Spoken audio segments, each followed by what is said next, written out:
Hammaga salom. Siz bilan Yaxshi kino kanali va filmni nomini kommentlardan topishingizni eslatgan holda biz boshladik. O'rmonga qilingan oddiy sayohat kutilmaganda epidemiya boshlanib, odamlar zombiga aylanishi bilan tugadi. Ali o'zining g'ildirakli uyida uyg'onadi. U dam olish kunini o'tkazish uchun qizi Laylo bilan bu yerga kelgan edi. Yomg'ir yog'a boshlaydi. Ali tomga tushayotgan tomchilarning yoqimli ovozini eshitib, yana uxlab qoladi. Qayta uyg'onganida esa uning qizi qayergadir g'oyib bo'lgan edi.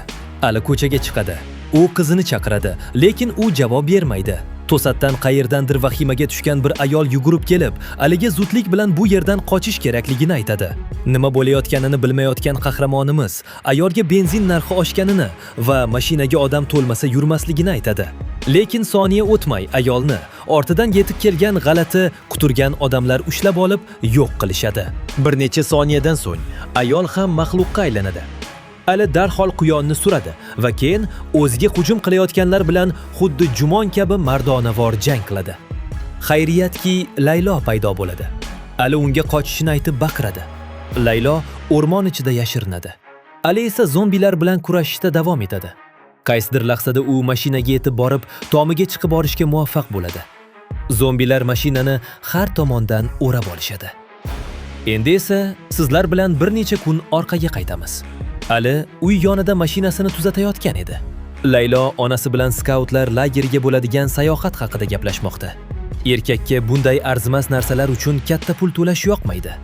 Uning davrida skautlarni haqiqiy muhim ishlarga, masalan, gulxan yoqish yoki Morze alifbosida muloqot qilishni o'rgatishgan.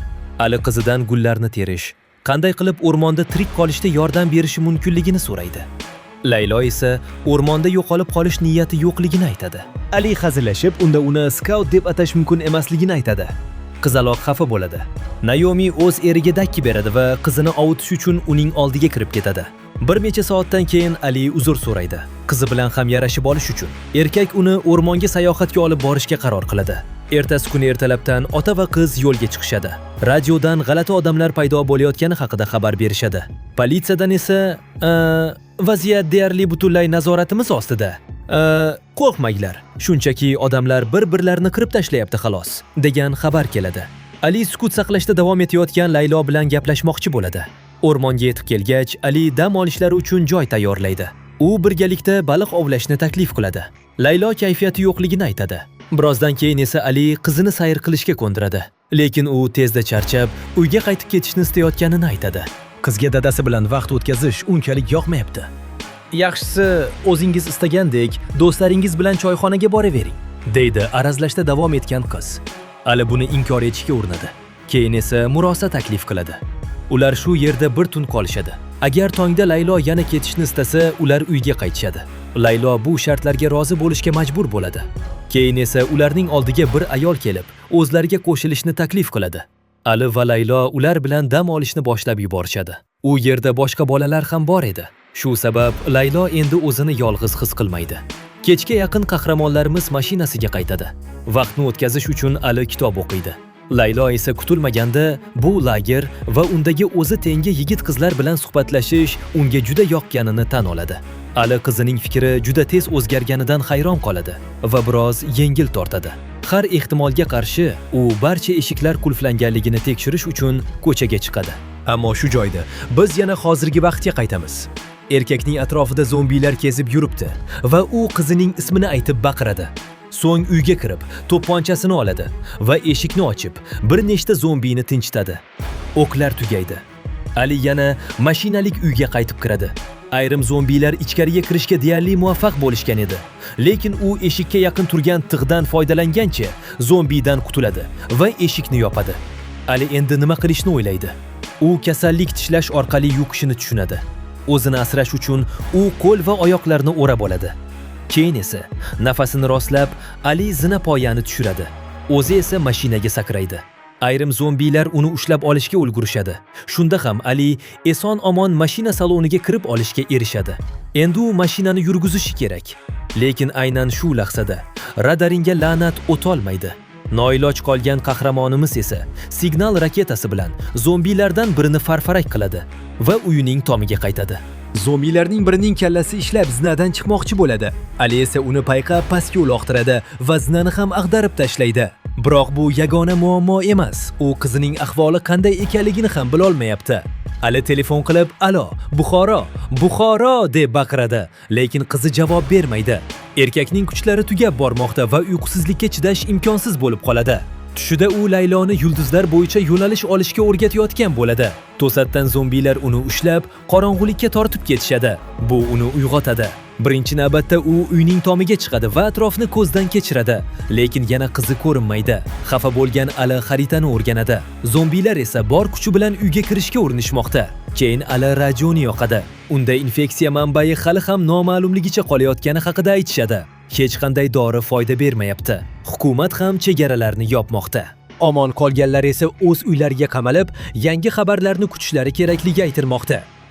Oxirgi to'qnashuvlar Alini charchatdi. Barcha ozuqa esa daraxtdagi xaltada osilib turibdi. To'satdan zombi oynani sindiradi. Ali qo'l ostidagi buyumlar bilan qarshilik ko'rsatadi va kreslo o'rindig'i bilan oynani to'sib qo'yadi. Bir necha daqiqadan so'ng Ali yana atrofni kuzatib, Layloni payqab qoladi. U furgondan atigi bir necha metr narida yashiringan. Zombilar esa uni payqashmagan edi. Ali u bilan Morze alifbosi orqali gaplashib, o'sha yerda qolishini so'raydi. Lekin Layloning boshqa rejasi bor. Uning oldiga kelish. Zombilardan biri esa o'girilib, barra go'shtlik qo'zichamizni payqaydi. Ali hujumga o'tishga majbur bo'ladi. Golf tayog'i ajoyib qurol bo'lsa-da, zombilar juda ko'p va ular Alini yana uy tomga qaytib chiqishga majbur qilishadi. Kechki payt u ratsiyani yoqadi. U boshqa omon qolganlar bilan bog'lanishdan umidvor. Lekin kutilmaganda ratsiyadan barcha zombilarni jalb qiladigan baland ovoz chiqadi. Baqakallalar yanada kuchliroq ishtiyoq bilan ichkariga yorib kirishmoqda. Ali ratsiyani sindirishga majbur bo'ladi. Konsert tugaganini sezgan zombilar esa uy-uyga tarqalishga hozirlik ko'ra boshladi. Ayrim zombilar tomga chiqishga ham ulgurgan va u yerda haqiqiy jang boshlanadi. Laylo ham zerikmay, zombilardan biri bilan quvlashmachoq o'ynaydi. Yangi kun boshlanadi. Furgon yoniga Layloning kurtkasini ko'targan zombi yugurib keladi. Ali Layloning ularning changaliga tushib qolganiga ishona olmaydi. Mutlaq tushkunlikda u uy ichiga tushadi. U yerda oxirgi o'q qolgan edi. Lekin birozdan keyin yigit o'zini kurashni davom ettirishi kerakligini va qizining tirik ekaniga ishonch borligini his qiladi. Shundan keyin qahramonimiz oxirgi o'qni shu rasvo filmni o'ylab topgan ssenariy muallifini enasini ko'rsatish uchun olib qo'yishga qaror qildi. U idishlarni yomg'ir ostiga qo'yadi, chunki bu ichimlik suvini olishning yagona yo'li. Lekin ozuqa yo'q va kuchlar sekin-asta so'nib bormoqda. Keyin u himoyani qanday mustahkamlash mumkinligi bo'yicha g'oya o'ylab topadi. Shishalarni sindirib mudofaa chizig'i yaratiladi. Endi agar zombilar tomga chiqishga urinsa, shishalar ularni tirnaydi va ular xafa bo'lib yigitni onasidan so'kkan holda bo'lsa ham ortiga qaytib ketishidan umid bor. Uzoqroqda mashina ko'rinadi. Ali haydovchi uni payqashi uchun qo'l silkib ishora qiladi. Lekin haydovchining rejasi boshqacha. Daraxtga borib urilish. Zombilar uning mashinani o'rab oladi. Ali shuncha vaqt ichida topilgan birinchi tirik odamni zombilar tutib olishini istamaydi. U qurollanib, yordamga yuguradi. U zombilarni haydab, erkak bilan birga furgonga qaytishga muvaffaq bo'ladi. U patrul politsiyasidan ekan va unda yomon yangiliklar bor. Shu bir necha kun ichida butun dunyo vayron bo'lgan. Zombilar kutilmaganda paydo bo'lgani uchun odamlarda imkoniyat bo'lmadi. Barcha aloqa tizimlari ishdan chiqqan. Ali qizining suratini ko'rsatib, uni ko'rmaganligini so'raydi. Erkak "Yo'q" deb javob beradi. Ali ular birlashib qizini topishlarini istaydi. Biroq politsiyachi rad etadi. Bu juda xavfli. Zombilar ularni tezda ushlab oladi. Ularga kuch kerak. Ali barcha ozuqa daraxti osilib turganini aytadi. Politsiyachi uchun bu g'alati tuyuladi. Kechki payt Ali yangi sherigining hujjatlarini tekshiradi. Ular boshqa odamga tegishli bo'lib chiqadi. Demak, bu odam firibgar. Fosh bo'lganini tushungan erkak Aliga tashlanadi. Muslashuv boshlanadi. Firibgar kuchliroq chiqadi. U aniq zarba bilan Alini chuqur nokautga jo'natadi. Uyg'onganida esa qahramonimiz allaqachon kishanlangan edi.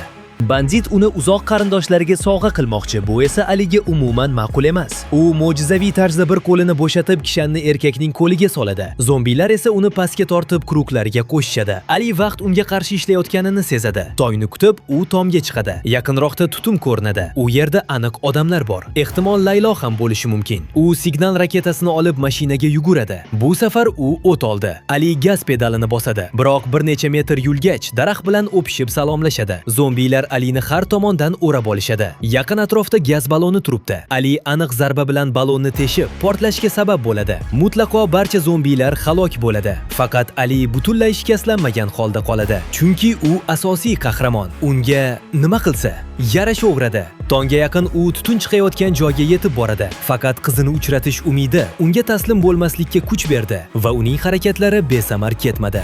U yerda Laylo uxlayotgan edi. Oila nihoyat birlashadi, lekin oldinda uyga boradigan mashaqqatli yo'l turibdi. Shu bilan film yakuniga yetadi. Biz esa sizning qiziqarli kommentlaringiz va layklaringizni kutib qolamiz.